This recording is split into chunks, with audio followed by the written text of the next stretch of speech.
we saw you guys are going to use Jason in the middle. You're going back out to the will. Yeah. How comfortable are you moving back out there after kind of your half Uh, quarter debut last year? I'm comfortable. I'm just it's linebacker, you know. A lot of people put emphasis on outside and inside, but regardless, when you're a linebacker, you gotta know your assignment. So I feel like I played it before. I feel comfortable with it. Like whatever it takes to improve the team, or whatever it takes to whatever I could do for the team. So I'm comfortable out there. When did you first feel comfortable with your knee in camp? How long did it take? Until someone fell on me. That's about the time when I felt comfortable with it. Like when people hit it without me knowing, like seeing them coming. So I would say that was when I felt comfortable with my knee. Do you remember a specific instance where somebody did it, or it just kind of happened? Just kind of happened, and I think it was probably the first padded practice. I got really excited after. I remember that. I was really excited. You guys are essentially feeling. Go ahead. Is there a special precaution now that you take before games, extra warm up, different stretches than you had done before? Now, I take that during the week. It's more about during the game, making sure I'm staying warm, not really before precautions or anything. I try to approach it as if I didn't hurt my knee. So, but like during, your knee might get tight if you're out. The offense is on a 7-minute drive, 6-minute drive. So, one of those things, like just staying warm. But that's every game though. You guys will essentially be fielding two middle linebackers with yourself and Jason, having both have experience playing that position, more importantly, making the calls. Oh, yeah. What kind of advantage is that from a Oh, it's great. communication standpoint? It's to have great. Both you guys on the field at the same It's time? great because, you know, like, it's like having two middle linebackers out there. We're both will be making the calls.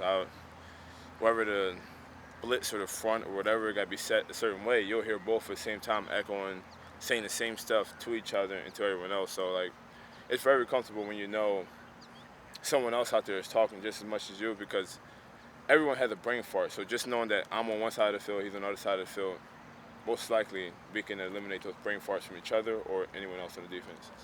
Now, you're kind of going off that. In the film room, how beneficial is that to maybe he picks up something that maybe you don't see? Oh, that's great. I know exactly what you're talking about. That's great.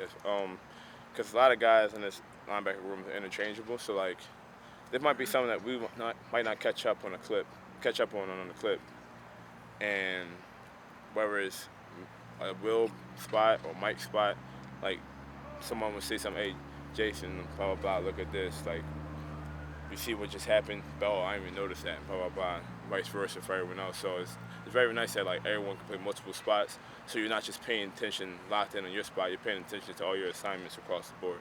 Nyeem, it's been a while since you've seen live game action. How much have you been looking forward to this game?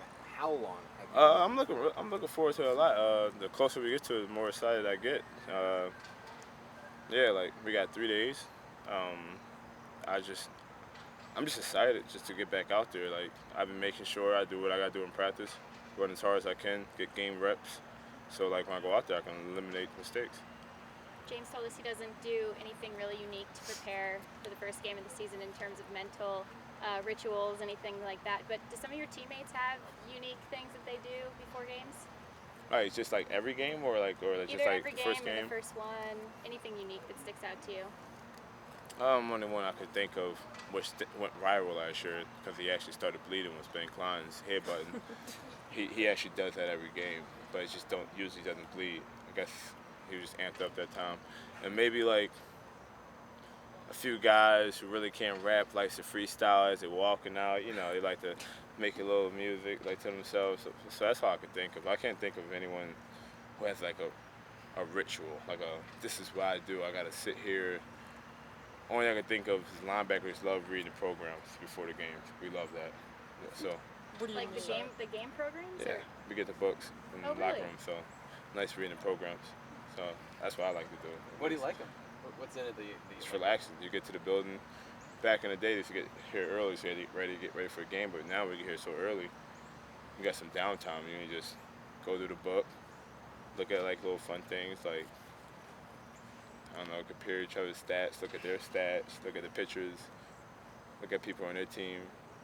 Yeah, I don't know. It's just there's always some interest in the stories of the guys in the programs, just stuff like that. Who's the worst rapper who thinks he's good on the team?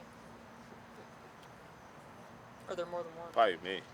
Yeah. I would say me. I try to chime in, but I'm not really that good. I'm more in my head. 2 years ago, you really started to establish yourself midway through the season and toward the end of the season as a really hard hitter. Do you look for those angles, those opportunities to lay hits like that specifically within the framework of a game, or do they just kind of happen? I think they just kind of happen. Every time I hit someone good, it was just kind of happen. Like I want to hit everyone good just like that, but it just happens. I don't know. I think I get lucky. Hopefully I can continue that this year. I would love to hit people. Mainly it's when I get a clean shot. You see an open chest, kind of, I wouldn't say defenseless because it's not defenseless. It's just more of a cleaner target when you can see it and you see it digest. That's when I want to do it. Not like every play. I'm not looking to do it every play. How much do you study that to make sure that you're not getting targeting or because it's called so close now? Just hit him in the chest. Doesn't matter how you hit him. Just hit him in the chest. How long have you been a Crocs guy? That you're really that comfortable?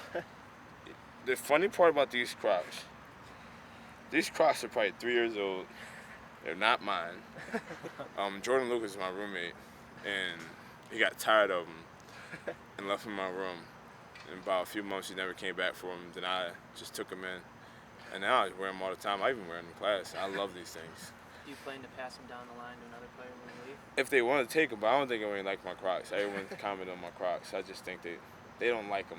I don't care about style. They're comfortable, and I just like them because you can wake up right there in the bed, slide your feet in, brush your teeth. It's like walking around with flip-flops. It's not going to make that noise when you're walking. And, the flip-flop noise, like when hitting the heel of your foot.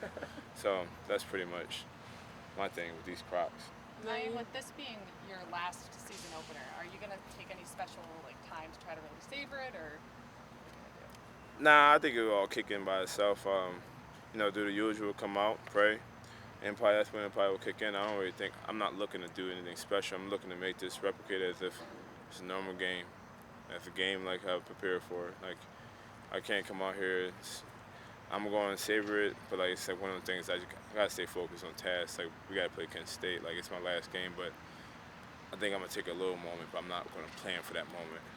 Will the D-line come together? There's some new faces on the D-line. And, you want to know, like, who? The defensive line. Yeah, like how they come together in the preseason. Oh, they You're replacing some guys who had a lot of experience. Oh, they came together. They got a chip on their shoulder, because like everyone's story is obviously like who's the quarterback, and then next question is D-line. So they got a little chip on their shoulder because like everyone, just because we lost 3 guys to the NFL, 4 technically if you count Terrell Barney, it's like as if when y'all write your articles and stuff, it's like as if they're being counted out or being doubted. So like I think they got a chip on their shoulder, and they're ready to like show like we don't rebuild, we reload. So like I just think they're ready to just step in and show people like we're good too. Like we're not shadows.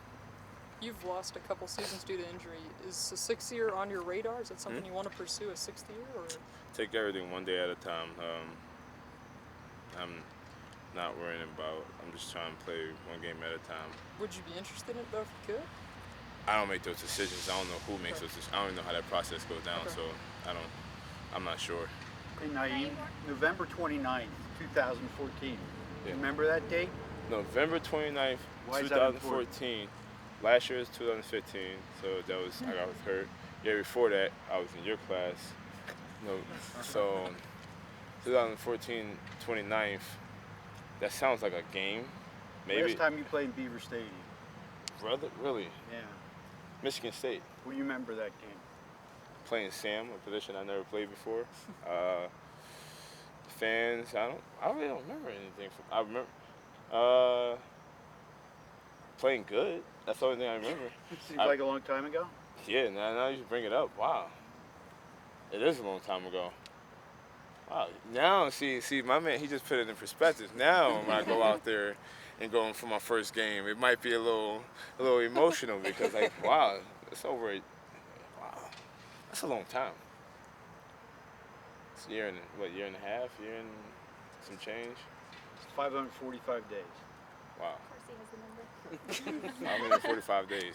I thought you were talking about an assignment or something. You maybe got me scared. As if I'm late on an assignment. I was usually not late. So, I don't know. Any questions? I don't know. Yeah, Nyeem, Kent State's planning on playing all three of their quarterbacks against you guys. Are you guys preparing for that this week in the film room? What do you guys do on scout team or against scout teams? Well, what we know about their guys, they're all basically all three of them different type of quarterbacks. One guy's like Trace, so we got a lot of that during camp. Another guy's traditional quarterback. He's balanced. He could run if you want to run. Got the athleticism, can run, but usually stays in the pocket. And another guy who's a pocket guy. So I just think we just preparing for the game plans. If it's not really who's in there, it's just that's a quarterback. And because like I think we know how to handle. Like last season, you can see we kind of struggled with running quarterbacks, but I think this year having Trace and Tommy, guys who are really elusive, just like I feel like that's something where so like it's not really when you hear running quarterback or anything like that, you're not like, all right, let's focus in. It's more like, okay, just get the job done, do your assignment. We're used to guys who scramble now. And you've been here so long, you've basically seen every type of quarterback there is, huh? Yeah, I've even seen quarterbacks who became receivers after they played me. Thanks, Nyeem. Yeah, all right. Thanks, Nyeem.